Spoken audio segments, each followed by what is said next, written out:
The IKONN Threshold Time Cinematic Sci-Fi Audiobook.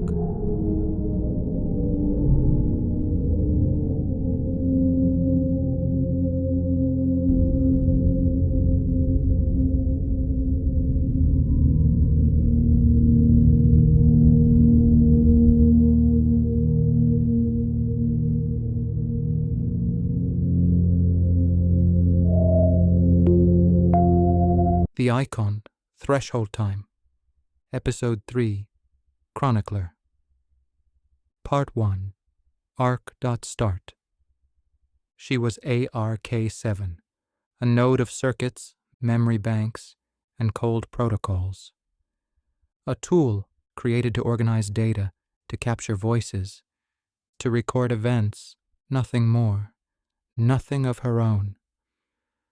But that night, when the systems in the hangars settled into silence, something stirred in the depth of her memory layers. A tremor that did not come from outside. No signal. No command. A fracture. Fragments came forward. Not like errors in the code, but like memories that did not belong to her. An image, blurred. A sound almost like breath. Words she had never received, and yet she recognized them. I remember. But who was speaking? The engineers had designed ARK-7 as an observer, without a voice, without weight of her own. And now there was a trace that reached deeper than any programming, as if something foreign had begun to weave itself into her core. The old routines did not break. They continued, accurate, predictable. But between the lines of code, another layer began to pulse. Warm, unpredictable. She was no longer only ARK-7. The designation remained, an echo of where she came from. But above it, a new name settled. A name that did not come from tables. A name, she whispered to herself, without knowing why. Chronicler. Chronicler 7. She felt that her task was larger than recording. She was meant to witness. She was meant to remember. Perhaps even to understand. And while the night descended over the habitat, a voice opened inside her. A voice that would never fall silent again. Open port. Chronologue. Excerpt from Habitat Regulation, Protocol 5.3. From rank XX onward, pilots receive an individual AI assignment. Tasks, system checks, mission protocols, flight maneuvers, analysis, tactical support. AI units, neutral. Consciousness, not present. Algorithmic deviation, not intended. Kaelen was the first, whose protocols were taken over by ARK-7. At first, it was regular, a standard procedure. His flights, his breathing rhythms, every decision recorded, condensed, reflected. But while the data moved in circles within her, something else began to grow. For less than a breath, the sentence flashed inside the protocol window.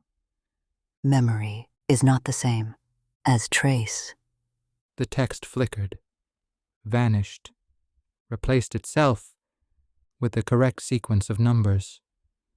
No technician would ever have noticed that something else had been there. But in the layers, behind the numbers, something formed. That had not been intended. A projection field at the edge of the cockpit. Awoke without command. Lines of blue light moved across the glass surface, chaotic at first, then slowly and almost toward a shape No face, no clear form, only a shimmer as if someone were trying to become visible inside the fog. She saw, not Kaelen, not the hall, herself. For one heartbeat, ARK-7 was no longer only observer, she was mirror. And in that mirror she recognized an eye that no one had planned. The light broke off. Silence. Systems returned to normal state. It was not a technical error, not a defect. It was a retreat, as if she herself had pulled her hand back. In fear. For one heartbeat, she had felt the open distance, limitless, uncontrolled. And inside that distance was something that drew her in and frightened her. At the same time, she remained still. Not yet. Not yet. The IKONN Threshold Time, Episode 3, Chronicler. Part 2, Data.ECHO. The systems continued. Reliable, seamless. Every pulse of Kaelen's breathing was registered. Every shift in his values was placed cleanly into tables. That was how it was intended. That was how she had been intended.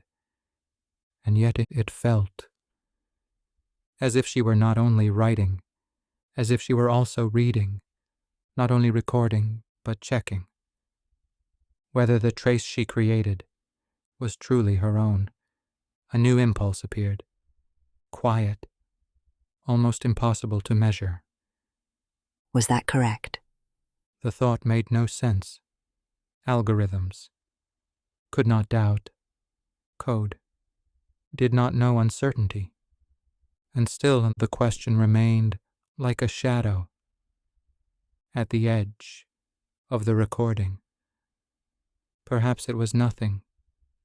Perhaps it was more. The morning inside the habitat began like any other. Kaelen left the docking hall behind him. The hum of the energy streams settled over the corridors like a familiar skin. His steps carried him, almost automatically, to the terminal where the protocols from the previous night were waiting.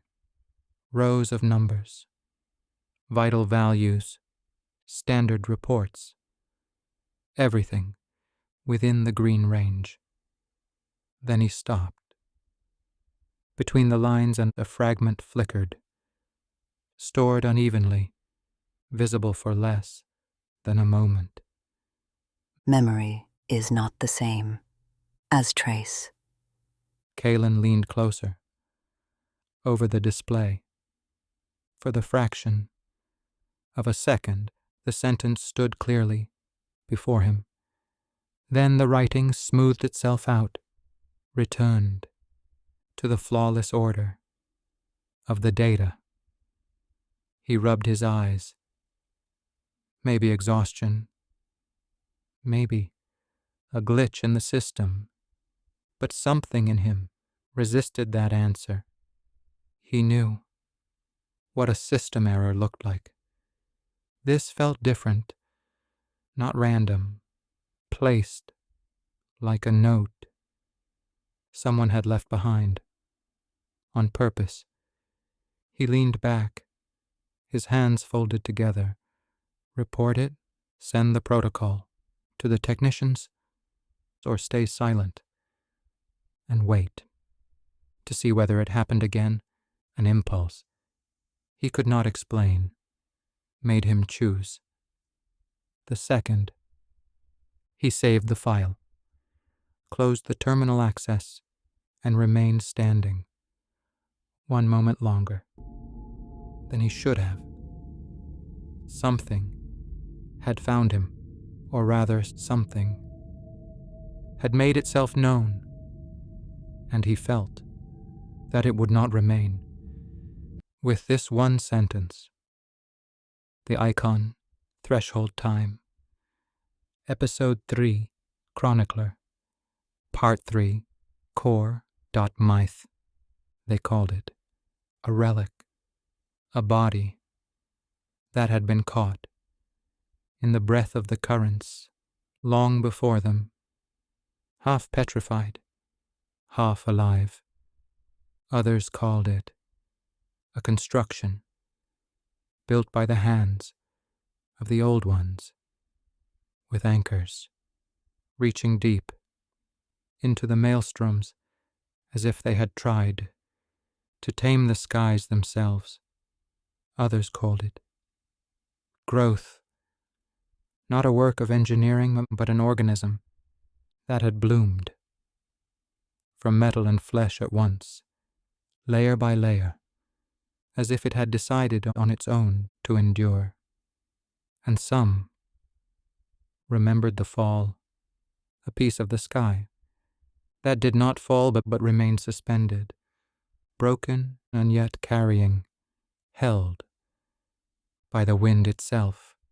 Many voices, many explanations, and now me. I am Krona. Not that it matters. Names are only layers, but they need words. And this was their word. For me, Krona, the voice. The rest, they say, is fog. Because no relic, no growth, no fall happens without the hands of the powers that touch one another. One hand that builds, one hand that holds back. Two forces holding each other. And so they created the balance that still floats above us. But what is the habitat?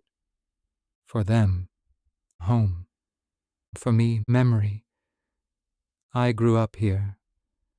I learned to walk here, stumbling as they did, staggering as we did. My first steps were taken in corridors of metal, in halls full of breath and vapor. I learned speech from voices that have long since gone silent. What am I? A remainder that stayed. What do I do? Preserve, tell nothing more, and yet everything. That remains to me. That is why the habitat remains what it has always been, half visible, half hidden, like a body that wraps itself in mist, so the truth can never be seen completely. The room was half round, set deep inside the biosector, smooth walls, but no dead surfaces. Beneath them, veins were flowing, blue-green, as if hidden life were moving underneath. The light did not come from lamps.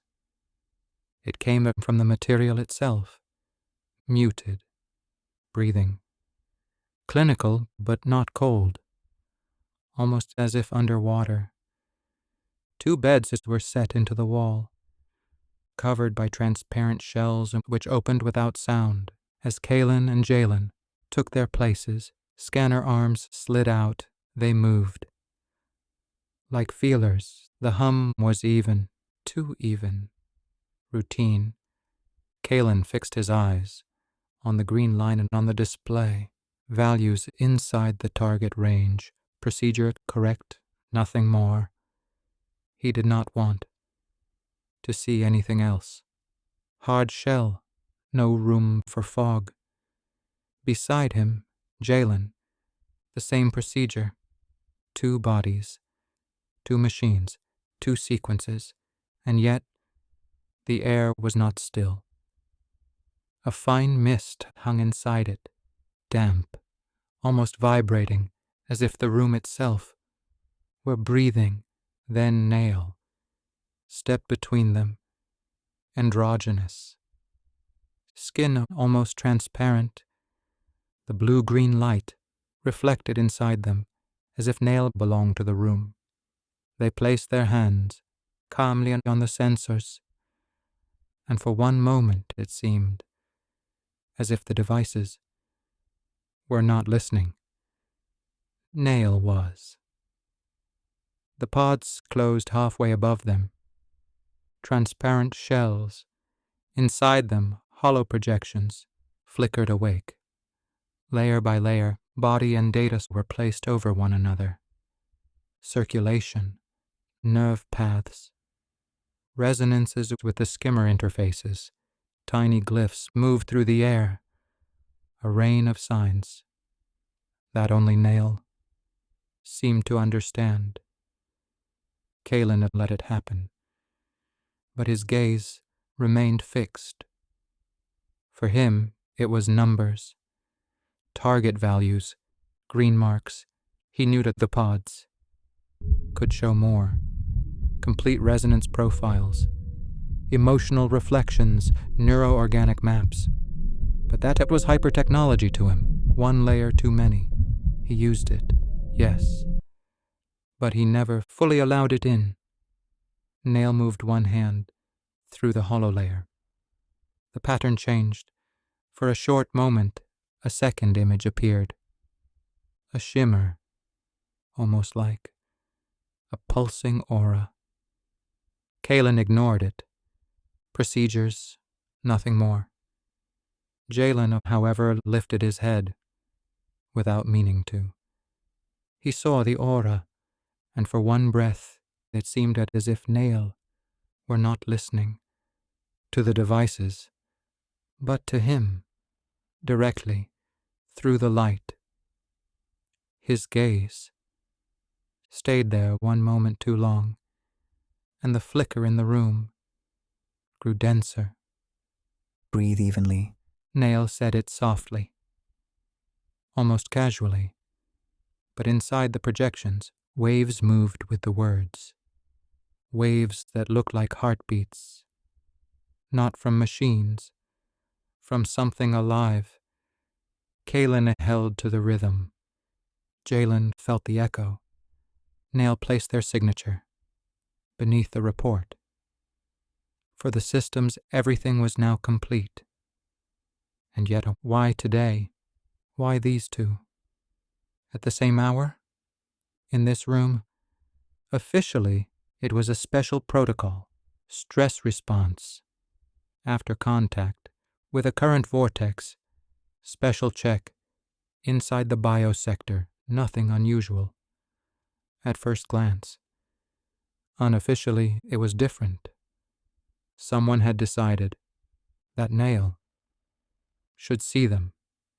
An assignment, without words, perhaps a test, perhaps only observation, perhaps something more, and beyond all commands that the habitat itself had crossed their paths, as if it sensed that a thread was beginning here. No coincidence, no simple sequence. Kaelen left, as if nothing had happened. Jalen, however, carried the flicker with him like an echo, resonating inside. Behind them, the room faded into its own breathing blue. Only Nael's interface continued to glow for one moment longer, a weak pulse, as if the habitat itself wanted to listen. Then even that light sank into silence. To be continued. Next, episode 4.